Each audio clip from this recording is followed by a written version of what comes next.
Hey guys, NRL vid 090 back here in a video today. Today I'm getting into the Sunday, round 9 wrap up for this week. So this is the round 9 review for each game. Let's get into it then. Thursday night, we saw the Cowboys and the Roosters play, and it was all Roosters. Matt Gavalu was outstanding on the wing. Was too strong. Luke Keary and James Tedesco have blinded us as usual. Roosters is too classy for Cowboys. Cowboys can't really defend at the moment, unfortunately for them. I think Paul Green has to go. I think his time's up there, and he's stale. There needs to be a change of coaches at the Cowboys. And bad effort by Cowboys on Thursday. I'm going to give this game a 4 out of 10. 5 out of 10 actually. It was okay, but classy Roosters overall. The Friday night game, the early 6 o'clock game, we've got the Warriors and the Titans. Titans defeated the Warriors 16 points to 12. It wasn't a great game at all. It was pretty boring, to be honest, but I thought Warriors would get up for it, and I hope they did. I hope Warriors won, but unfortunately they didn't. They lost by 4 to the Titans. Titans, full credit to them. I actually thought Titans played pretty decent. For Jamal Fogarty, it looks like a pretty decent half for the Titans. Titans are starting to work hard for each other, and that results in wins, obviously. So good to see for the Titans. The Warriors, their picnic rug jersey, obviously maybe gave them bad luck for the game. Tuivasa Sheck was the only player who really tried, in my opinion.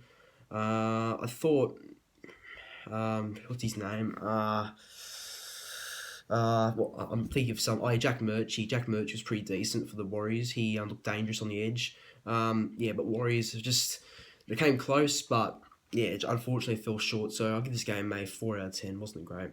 The other Friday night game, the Rabbitohs and Tigers, and this was probably the only good game I pretty much liked this round. Out of 8 games, this was probably the only game I liked. The Rabbitohs and Tigers.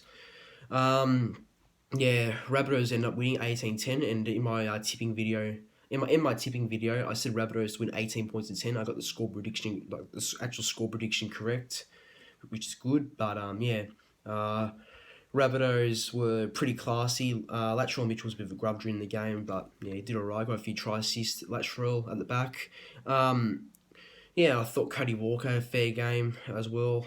Tigers tried, but they're still too inconsistent Tigers. I knew they'll lose this game. I thought I felt it coming. I thought Tigers lost coming because they're just too consistent, unfortunately. So, I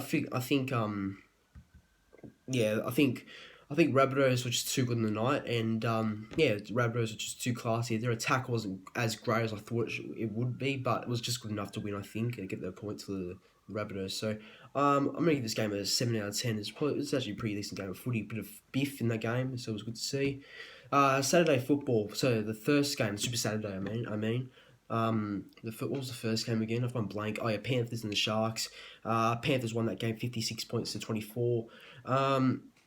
Charlie Staines. What a debut for Charlie Staines, eh? He did pretty well. Got 4 tries in debut. That's amazing. That's the first time a player's done that since 2008 on debut. You get 4 tries. So that's more than a decade ago. So that was good to see. Charlie Staines, great debut. Brent Naden had a fair game as well. Nathan Cleary, I thought really led the side. He got injured during the game, but came back and played pretty strong. The Sharks are just too inconsistent as well. And I think you could draw a line for the Sharks this year because no team who has conceded 50 in a game has gone on to win the premiership. So rule out the Sharks this year, I think. Full credit to Panthers. They're playing really well. Trent Barrett's done amazing with Nathan Cleary, and the way they attacked Panthers. Well done, Trent Barrett. I'm really happy for him. I'll get on to. You know what? Later on, when I get to today's Sunday game, I want to talk about something with Trent Barrett. Actually, but anyway, Panthers attack and their defense wasn't too bad. Full credit to Penrith. They're a true contender this year, I think. I'll give this game 5 out of 10. The second game, Bulldogs and Broncos, and Broncos beat the Bulldogs 26 points to 8. Broncos won 26 points to 8. I already said, sorry. I don't know why I said it again. I don't know, I'm going blank. It's Luke Thompson made his NRL debut, he made his debut in the actual NRL game. Came from England, the Super League. So, it was his first time playing in the NRL.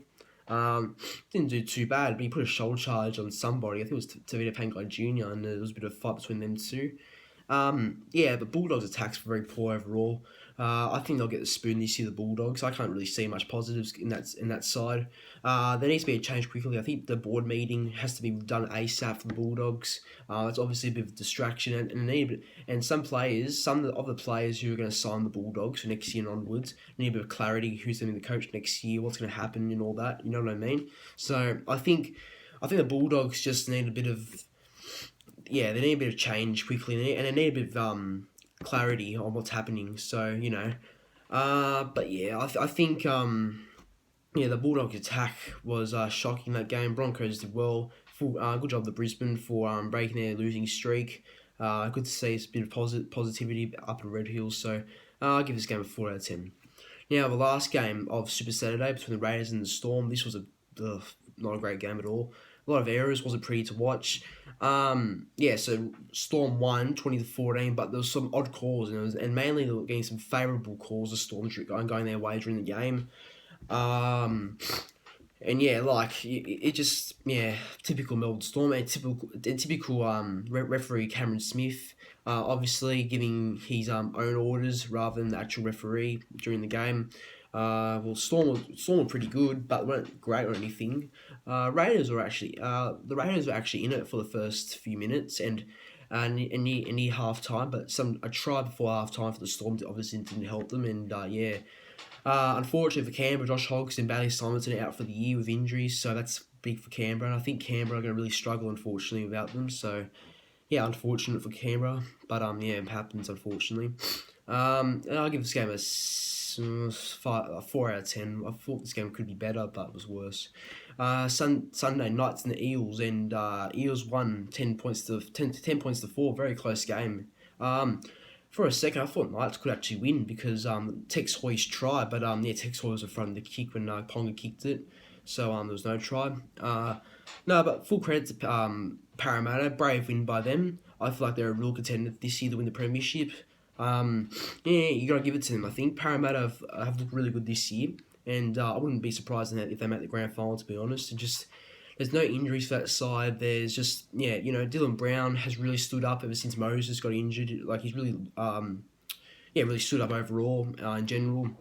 Who had a good game for the Eels? Reed Marnie was pretty solid throughout the middle. I thought his defence was good and did a few kicks from dummy half, which was good to see. I thought Parramatta were great overall. Parramatta had a pretty strong game, and it's a brave win. Wasn't pretty or anything, but it was just a good win overall, very solid. Newcastle, they tried, but not much luck happened for them. They had a bit of errors during the game, and that really costed them, unfortunately, some opportunity. Knights weren't great, unfortunately. They looked pretty tired. I'll give this game a 6 out of 10, actually. It wasn't that bad. And now it's getting to my team versus the Dragons. We lost 34-4. And I prefer Manly to play on a bloody Wednesday than watch them play today. Because you know what, that's shocking by Manly. We relied too heavily on Turbo. And you know what, this really hurts me to say this. And maybe some of you guys know that Daly Cherry Evans is my favourite player. But you know what? He's nothing but a fucking myth, Daly Cherry Evans. He's a myth, unfortunately. He just doesn't. Yeah, he's not great, Daly Cherry Evans. I think. I don't know if he's worth the money being on. I know that's a bit harsh saying that, but he wasn't great during the game at all. He had a shocking first half. I hope Daly Cherry Evans with his $1 million. So with Daly Cherry Evans $1 million he has. Hopefully, he gives it to a family in poverty instead of actually using it for his playing career, because at least he's actually doing something good with his money, rather than just wasting it on playing that bad. Give it to a family that's struggling or people that are living in poverty, for fuck's sake. I mean, that's what Daly Sheridan should do. I mean, I'm not salty or anything about loss. It's a bad loss and I'm disappointed, but I'm not salty or anything. I thought Dragons actually played quite fair and a good win by the Dragons, actually. I feel like Dragons are a real contender for top 8, to be honest. You wouldn't have really thought that a few months ago, but they are Dragons, and good to see, actually. Dufty was good. Pereira wasn't that bad. Ben Hunt did alright at hooker and McInnes at lock. That's the way I think things should go now. Hunt starts hooker and McInnes at lock. That seems to work really well for Dragons. But yeah, I feel like just Manly are done for this year. You know what? I may not watch another game of Manly this year. I'm done. I really am done with Manly. Um, yeah, they really disappointed me. They not only have let me down, they've let all our fans down. I wouldn't blame any Manly fans that kind of what's it called, get rid of their membership. I wouldn't blame that. So yeah, I don't want to talk about it anymore. It's pretty depressing.